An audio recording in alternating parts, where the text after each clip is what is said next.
Midterm review. We have our midterm on Thursday for those of you in third period, and on Friday for those of you in second period. I think.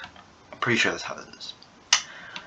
So we're gonna go over the material that we need to know for midterm. Now I'm not going to go through every single topic.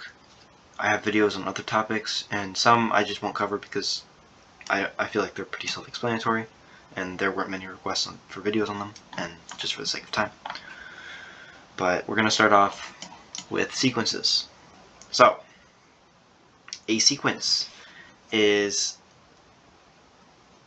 imagine it like a conveyor belt, right? So you have A0 just meaning, in the case of an arithmetic sequence, is the first term, right? And as you keep going, on this conveyor belt you have machines that will change A0. So this one has an arm, and what this arm does is it adds 3. So A0 is now A0 plus 3, or A1. And then as you keep going, you keep doing the same. There's more machines that add 3, add 3, add 3, add 3. And then that's just how that is. There is no in between. It's discrete data. So there's no A0.673. There's A0 and there's A1. With arithmetic sequences, we have two different formulas. So you have A of n, which is the term that is nth in the list. So like n represents the number term that it is, and A represents just the term, right? And it tells you that's an arithmetic sequence. So A of n is equal to A of 0 plus d times n. So this equation is used when you know what A of 0 is. D is the common difference. So you remember from before, the machines had plus 3, plus 3, plus 3. The common difference is 3, right? So the difference as you go from A0 to A1 or A1 to A2 is by 3 points. In this case, just D, because it's the common difference. And then N is the number term that we're trying to find. This right here. Now, if I wanted to find, let's say the common difference was 4, and A of 0 was 10, right? Then I can use this, and I can use this to find the nth term, no matter what it is. So let's say my nth term is 16. So A of 16 is equal to 10 plus 4 times 16. 64, 74, A of 16 equals 74. Easy peasy. Now, you won't always know what A of 0 is. And it is in the cases like that where you will need the other formula. A of n is equal to A of k plus d, n minus k. You may be thinking to yourself, what is this? Right? It's similar to, you know how when you try to find the distance between 2 points, you subtract one from the other to get their, like, the distance between them? It's similar to that. So A of n is the term we're trying to find. So n is the number of the term that we're trying to find. So let's say we're trying to find A of 5. So we're trying to find the 5th term in this arithmetic sequence. A of 5 is equal to whatever term we already have, which is A of k. So just any given term could be A of k. So let's say I know what A of 8 is. So A of 8.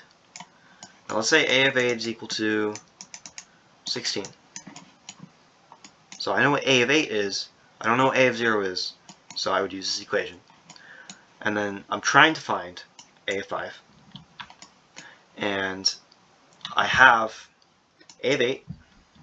I have the common difference, which is 4. I'm making this up here. And then I substitute, n, which is 5, minus k, which is 8. So let's substitute here. So this is 16. 5 minus 8, negative 3. Negative 12. This is 4. So a of 5 is 4. Now what if we don't have the common difference? What if all we know is these two terms, and we're trying to find, let's say, a of 0. Or we're trying to find, let's say we're trying to find a of 13. A of 13 equals question mark. I don't know what it is. And then we know that a of 5, this time a of 5 is equal to, it's equal to 10. We don't know what the common difference is. So we say, okay, well now we're trying to solve for d. There's 3 variables here, so to solve for one of them you need to have the other 2 so that you can isolate it. So in this case, boom, we have 2, we need to isolate for 1. So a of n, I like to put the bigger number as n when I'm trying to solve for the difference, because that way n minus k, the bigger number minus the smaller number, gives us a positive number, and that just makes everything easier. Up to you though, you get the same answer either way. So I'm going to put a of 8, is equal to a of 5 plus d times 8 minus 5.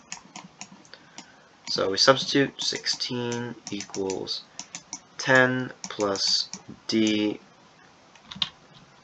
plus 3d. And now we just solve. So minus 10, 6 equals 3d, d equals 2. And now that you have d, you go back and you say, okay, now I need to find a of 13. Well, now that I have this variable and I have another variable, I can substitute any one of these that I know. I can find this. So a of 13 is equal to, let's say, doesn't matter which one you plug in. Let's say a of 8. A of 8. And then plus, and then now that we know what d is 2. 2 times 13 minus 8. 13 minus 8. 13 minus 8 is equal to 5. So this is 5. This is 10. A of 8 is equal to 16. 26. A of 13 is 26. And that is pretty much arithmetic sequences. Now, let me look here. I'm recording this all in one take. Normally I edit this out, but it's late and I don't want to do all that. Yeah, so this is pretty much all you need to know. Do a couple practice problems. Refer to this if you need to. One thing that you'll see is graphs. So you'll see like a coordinate plane like this. But what makes you know it's a sequence is because it's discrete data. Now, discrete data doesn't always mean it's a sequence, but sequences have discrete data, so that's important to realize. So it'll look more like this if it's a linear or arithmetic sequence. Just dots. If you were to draw a line between them, it would be a straight line, but there's no continuity. It's just discrete. Right. Second type of sequence is geometric. So we have 2 different equations for geometric sequences. G of n, this is for when you know g of 0.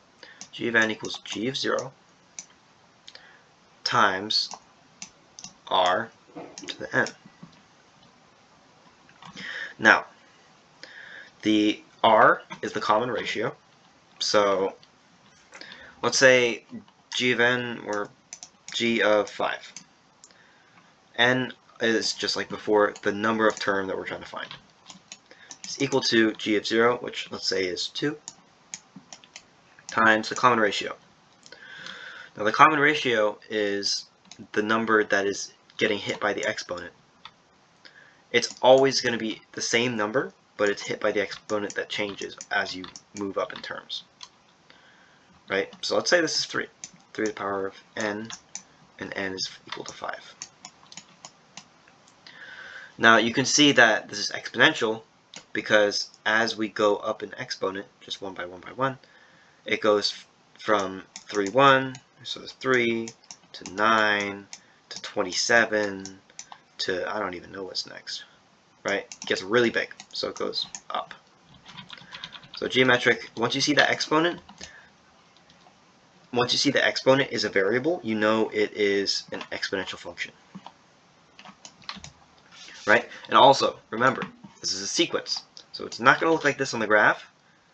That's just a pattern it forms. It's going to look more, the red is what it's going to look more like. It's going to be dots, because it's discrete data.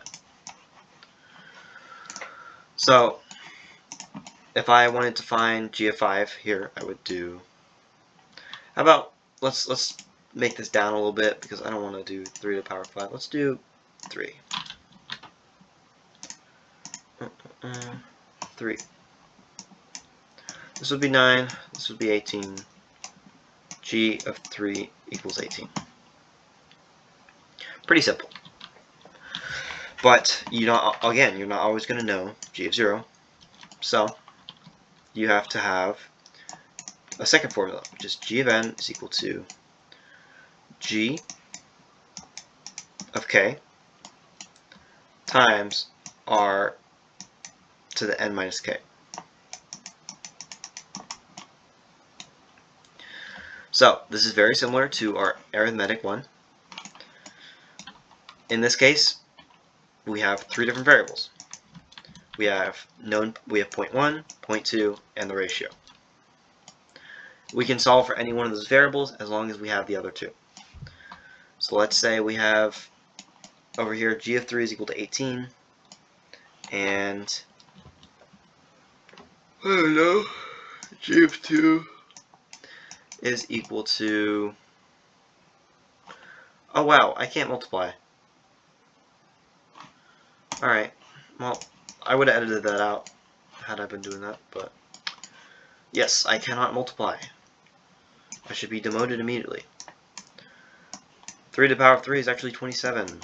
2 times 27 is not 18. 2 times 27 is 54. Right? Yes. Cool. That was pretty bad. Okay, so let's say g of 3 is 54, and then g of 2 is 18. Right? So we're trying to solve for our common ratio. So you want to put the bigger number on the outside as n, because you're going to be subtracting it. It's just a kind of general rule. So 54, which is g of 3, is equal to 18, which is g of 2, times r, and then 3 minus 2. This is 1. So this is just r. And then we can subtract 18, and then we will end up with, let's see, 36 equals r. Now that may seem really weird, and it is, because that's not how that works.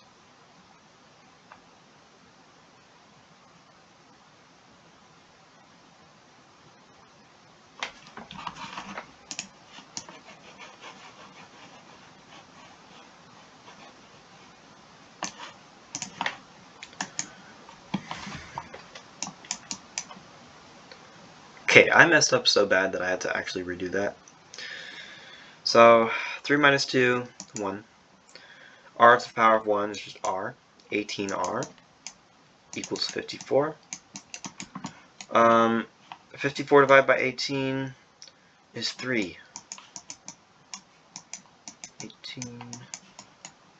And one little trick is to know if something's divisible by 3. You just add the 2 digits together. So 54, 5 plus 4 is 9. 18, 1 plus 8 is 9. So it's just a little speed trick thing. Equals 3. And look, that's what we got here. Right? So, same drill as this, except with some exponent action. But other than that, it's the same. One thing, keep this in mind. This is multiplication. This is not addition. It will be very tempting to subtract 18 from both sides. I just did it by accident. However, you cannot do that. Instead, you have to divide 18 from both sides because it's multiplied. Always keep that in mind. Be very, very careful, because that'll throw off your whole answer and give you a huge number. Most of the time, at least. Okay, so moving on.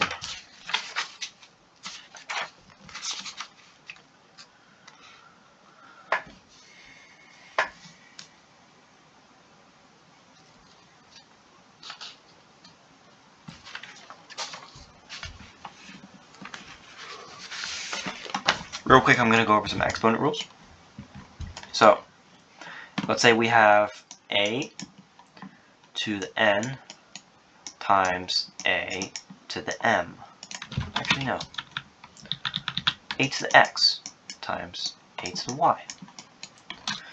What will this give us? Now, the answer here is, I'll let you figure it out for a second.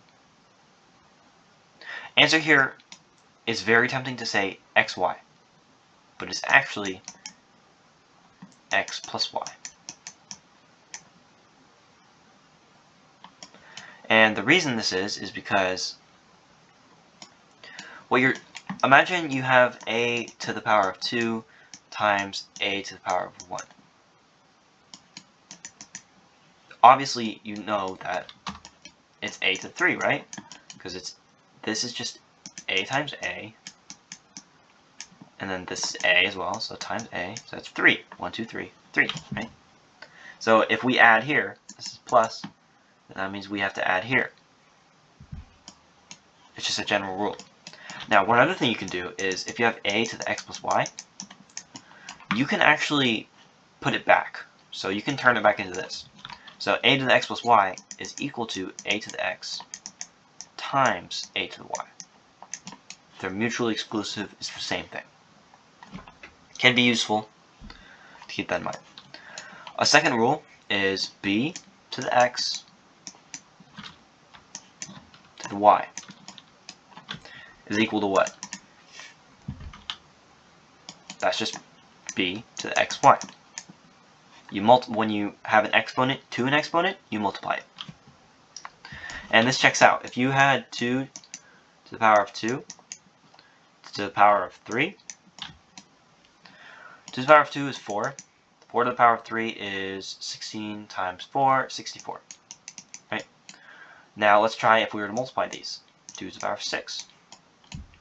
So we have 2, 2, 2, 2, 2, 2, 4, 8, 16, 32, 64. Same answer. So it does check out. And also, again, keep in mind, let me exit this situation. Let's say we have b to the 2x, right? This is really useful to know, is you can take this and turn it into b to the 2 to the x. So if b was a constant, let's say b is 3.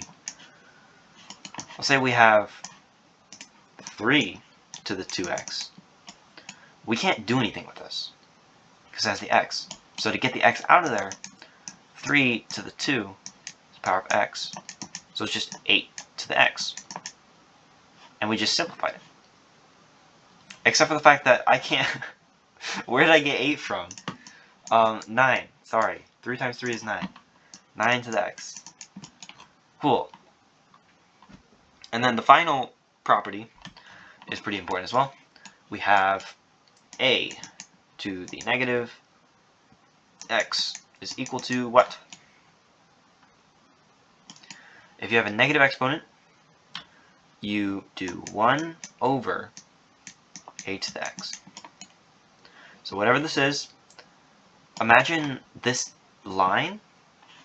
Imagine you have a to the negative x, and this line here, right here, just magically expands, right? It comes up here and turns into a denominator. And then you know you have 1. One's just here, you know. He's always here. Right. So this works the same in reverse. So let's say we have 1 over 2 to the power of negative 1. This is equal to, let's see, 1 over 2 to the negative 1. Just flip it. Right? And then this is also to the negative 1. It applies it to all parts, even the denominator, even the numerator. So since these are both negative 1, flippy flippy, 2 over 1, 2.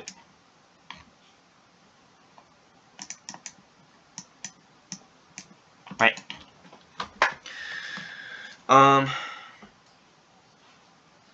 Okay. One thing... No, I think we're good on that. Next one...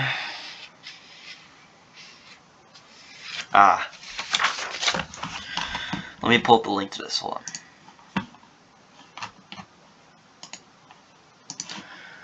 on. This is a pretty useful link. I'm going to put in the description, but you can just get TI 84+. Don't tell Miss Cote, because she will make you do calculator work for homework. But you can use the calculator using this link. I'll put in the description for you. I got it from Ning. It works really well. But we are going to learn about some exponential regression. Now, exponential regression is actually really easy. All you do is you go stat, and then you go edit. So you want to edit your tables. So I have a bunch of empty tables here, and I'm going to say, okay, I have, let's see, my values are, there are 47 people in the stadium 2 minutes after the doors open, and 2,602 fans after 20 minutes. So my two x's are 2 and 20, and my two y's are 47 and 2602. Perfect. Now what? Well, if we're going exponential regression, we're going to go to calc, because edit is we're working with our data. So we're adding the data, we're manipulating it, we're changing it, we're using it, we're editing it, right? Calc is we're running the data, we're using it. Now we're not editing it, we're actually putting it to work with something.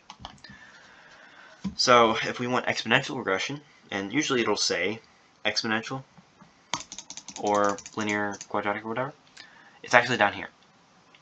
And one thing I love to do is don't press the button all those hundreds of times, right? Just press 0.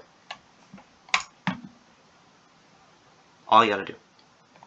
And each of these actually has shortcuts. So if I wanted to go to linear regression with ax plus b, 4. That's it. So just some shortcuts. So I'm going to go 0, exponential regression. X list is L1. That's our first list. Y list is L2. That's our second list. Frequency list, don't know what that does. Store regression equation. It's just good practice to go alpha, trace, and then put y1, just so you can store it somewhere. And then you want to calculate. This is our equation for the data points that we were given. And then you would write that down, use it however you need to. And yes, one thing that I want to go over is time conversions in exponential functions. So if we have a function here, let's say we have g of n is equal to g of 0 times r times e to the t, and then t is in days. No, t is in minutes. T is minutes. Right? How do we convert this to seconds? By, like, with the variable s for seconds, how do we convert this into seconds? So everything stays the same except for the exponent. G0 times e to the what? Now, how many seconds are in a minute? 60, right? So it's tempting to say 60t. But that's actually not right. And the reason for that is because you have to think about it in terms of, this is 1 minute. 1 minute, right? 1 minute. And over this time period, let's say we do plus 8. So every 1 minute, we do plus 8. Right? Obviously that doesn't make sense because it's exponential, but it's just for an example. Every 1 minute we go up by a certain amount. Now if we were to do 60t, that would mean that in the same amount of time, we have 60 times the impact. So we're all the way out here, and we're at 480. That doesn't make sense. 480 points in 1 second. So you're getting 60 times the effect from a unit of time that actually is a 60th of what you're originally working with. So ask yourself, how does the new time compare to the old time? So minutes to seconds, e to the s over 60, because there's 60 times as many seconds as there are minutes, except we have the same equation. So if this is the same equation, except we have 60 times the amount, like our variable increases at 60 times the speed, we need to slow it down, or else our equation is also going to go woo! Right? We don't want that. Now sometimes what it'll ask you to do is, let's change this to a 2. Sometimes what they'll ask you to do is to give the equation in the form of a times b to the s. Now this is not just s, this is x over 60. I mean s over 60. So what you end up having to do is take the 60 off somehow. So that's just s, and then transfer the 60 to the other things. Now if you remember the exponent rule, s over 60 is just s times 1 over 60.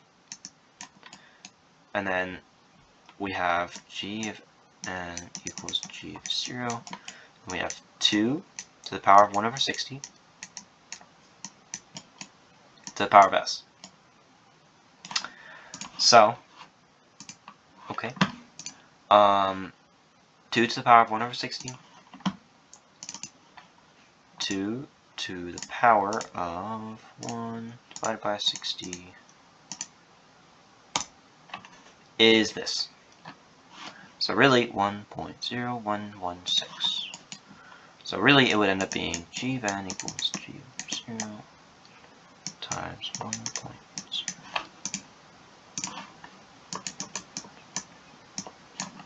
That's what it ended up looking like, because we transferred off the 60.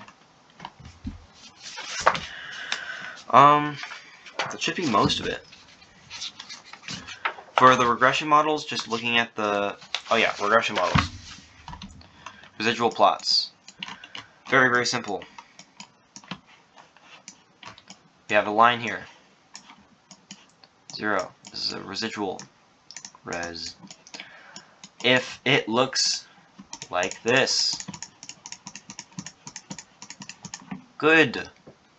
We like this because the model is appropriate, because the residual has no pattern. It's just a cloud, a random, whatever. However, if instead our model has a pattern and we get something that looks like this,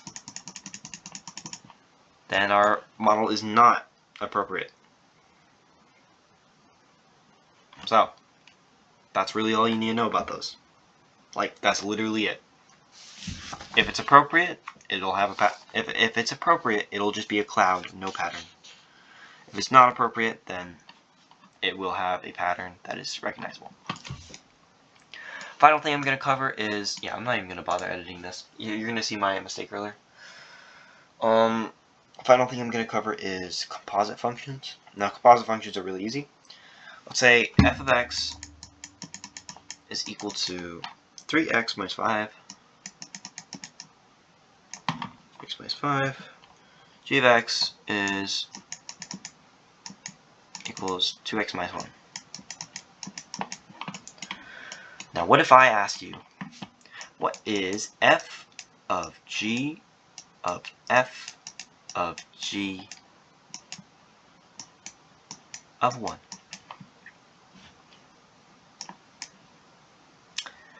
You would give me a very annoyed look, and I would completely understand. But all you do is you work from the inside, so you work from the right. So g of 1. It's g of 1. 2 times 1 is 2. 2 minus 1 is 1. Okay. So what's f of 1? We take the answer from this, and we move it to the next. F of 1. 3 times 1, 3. 3 minus 5, negative 2. What's g of negative 2? 2 times negative 2, negative 4, negative 5. What's f of negative 5? Negative 15, negative 20. Done. So f of g of f of g of 1 is negative 20. That's all you gotta do. Now, if it asks you for f of g of x, for the first function, g of x, well, that's just here. 2x minus 1, right? But what's f of 2x minus 1? Because that's the answer, right? F of 2x minus 1, and we substitute it. 3x minus 5 equals 3, and then the x is this, so 2x minus 1 minus 5. 6x minus 3 minus 5, 6x minus 8. Nice, right? And that's really all you gotta do. That is all. That is all. I believe that is... Oh yeah. One final thing. Inverse functions. Inverse function. Take x is equal to... Sorry, let's say we're getting the inverse for 3x plus 5 equals y. You just switch x and y. 3y plus 5 equals x. And then you solve. Minus 5, x minus 5 equals 3y, over 3, y equals x minus 5 over 3. Easy. Now, it gets tricky when you have rational functions. Rational functions are really annoying. Say we have ourselves y equals 2x plus 1 over x minus 3. First we need to do, we flip the x and y. X is equal to y, 2y plus 1, y minus 3. Get rid of the denominator, so multiply it on both sides. Y times y minus 3 times y minus 3. This xy, this minus 3x is equal to 2y plus 1. Now what we want to do is put all the y's on one side and all the x's on the other side. So I'm going to subtract 2y and I'm going to add 3x. xy minus 2y, so I just move this over and move this over, equals 3x plus 1. Now how do we isolate the y here? Well, we can factor y out of this. So xy minus 2y is the same as y times x minus 2. Distribute, distribute, gives you the same thing. Now the way you find this is you just literally just divide both by y. That's it. And then put it on the outside. That way you take away both y's, put them into 1, and then you have this. How do we get rid of this? 3x plus 1. We just divide it.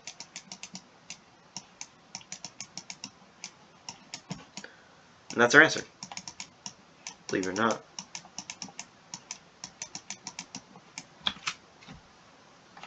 So all you got to do for inverse functions is x and y turns to y and x. That's it. That's all. I'm going to sleep. Good night, y'all.